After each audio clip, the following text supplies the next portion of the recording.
এইবাৰেই নহয়, পূৰ্বেও আৰক্ষীৰ জালত পৰিছিল প্ৰবঞ্চক মেহুল চোকচি।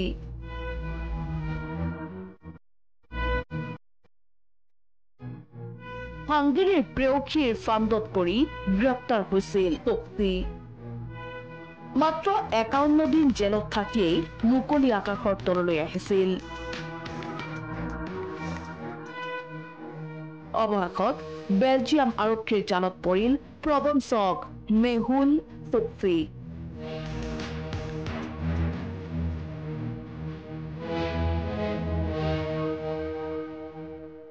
ভাৰতৰ পৰা পলায়ন কৰি ৪খন দেশৰ আৰক্ষী, চোৰাংচোৱা আৰু ইণ্টাৰপোলৰ চকুত ধূলি মাৰি গ্ৰেপ্তাৰৰ পৰা সাৰি আছিল মহাপ্ৰবঞ্চক মেহুল চোকচি।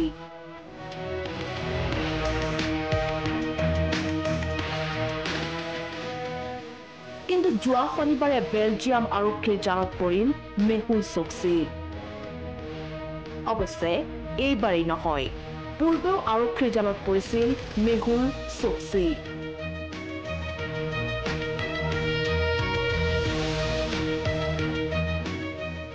হীৰাৰ ব্যৱসায়ী তথা গীতাঞ্জলিৰ স্বত্বাধিকাৰ চোকচি। ডমিনিকান প্ৰজাতন্ত্ৰ নামৰ দেশখনত অবৈধভাৱে প্ৰৱেশ কৰাৰ অপৰাধত গ্ৰেপ্তাৰ হৈছিল মেহুল চোকচি। প্ৰশ্ন উঠিছে, কেৰেবিয়ান দ্বীপৰাষ্ট্ৰ এণ্টিগা আৰু বাৰ্বুদাত পলাই থকা চোকচি কেনেকৈ ডমিনিকানত গ্ৰেপ্তাৰ হৈছিল?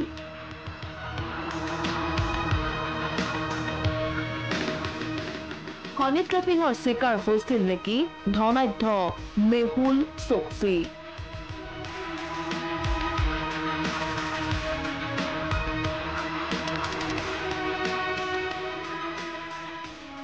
কোন ৰহস্যময়ী সুন্দৰীৰ জালত পৰিছিল চোকচি? চন ২০২১। ডমিনিকান প্ৰজাতন্ত্ৰত গ্ৰেপ্তাৰ হৈছিল চোকচি।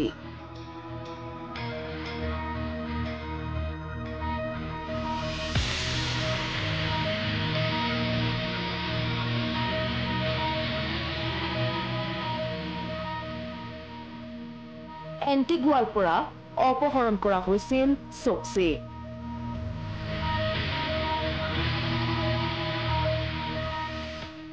শাৰীৰিকভাৱে অত্যাচাৰ কৰা হৈছিল মেহুল চোকচিক।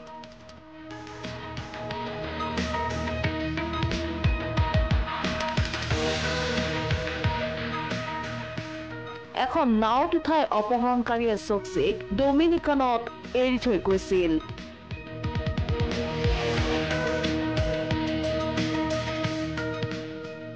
মেহুল চোকচিৰ এই চাঞ্চল্যকৰ অপহৰণ কাণ্ডৰ নেপথ্যত আছিল এগৰাকী হাংগেৰীৰ সুন্দৰী।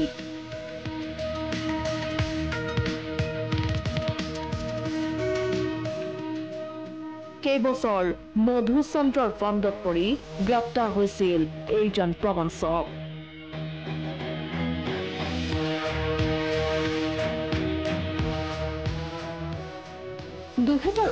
চনৰ পৰাই ভাৰতৰ পৰা পলায়ন কৰি এণ্টিগুৱাত আত্মগোপন কৰি আছিল চোকচি। তাৰ ৩ বছৰ পাছত ডমিনিকানত গ্ৰেপ্তাৰ হয় মেহুল চোকচি।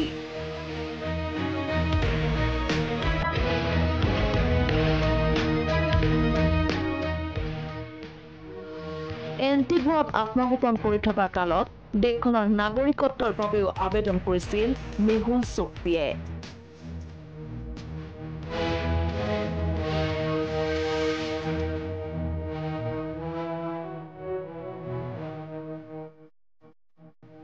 ইয়াৰ বাবে বিপুল পৰিমাণৰ ধনো খৰচ কৰিছিল চোকচিয়ে।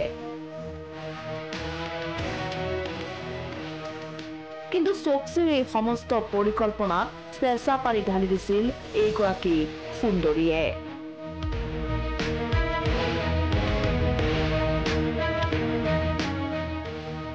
এই সুন্দৰীগৰাকীৰ নাম বাৰবাৰা জাবাৰিকা।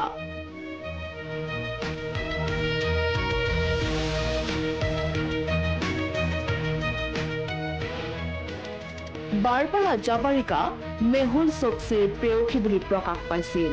আনকি বাৰবাৰাই নিজেও এই দাবী কৰিছিল।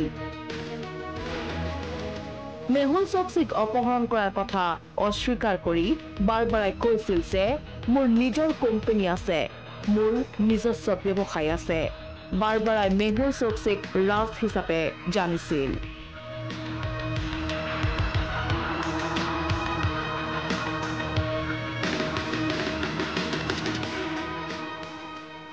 (2020) চনৰ পৰাই বাৰবাৰাৰ সৈতে মেহুল চোকছিৰ ঘনিষ্ঠতা।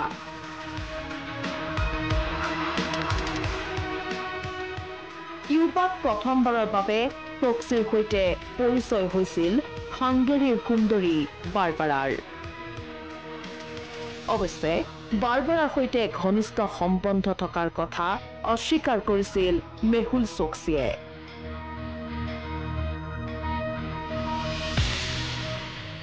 যদি সেয়া হয়, মধুচন্দ্ৰৰ কবলত পৰিছিল নেকি মেহুল চোকছি?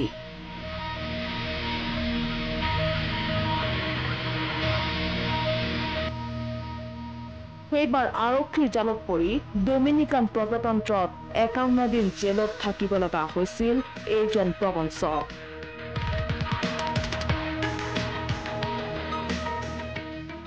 ধনৰ বলত জেলৰ পৰা মুকলি আকাশৰ তললৈ আহিবলৈ সক্ষম হৈছিল মেহুল চোকছি। জেলৰ পৰা ওলাই আহিয়েই আকৌ এণ্টিগুৱালৈ উভতিছিল মেহুল চোকছি। 2023 চনৰ মাৰ্চত ইণ্টাৰপলে চোকছিৰ বিৰুদ্ধে ৰেড নোটিছ জাৰি কৰে। প্ৰশ্ন উঠিছে, 2021 ডমিনিকাত গ্ৰেপ্তাৰ হোৱা মেহুল চোকছিক কিয় ভাৰতলৈ প্ৰত্যাৰ্পণ কৰা নহল?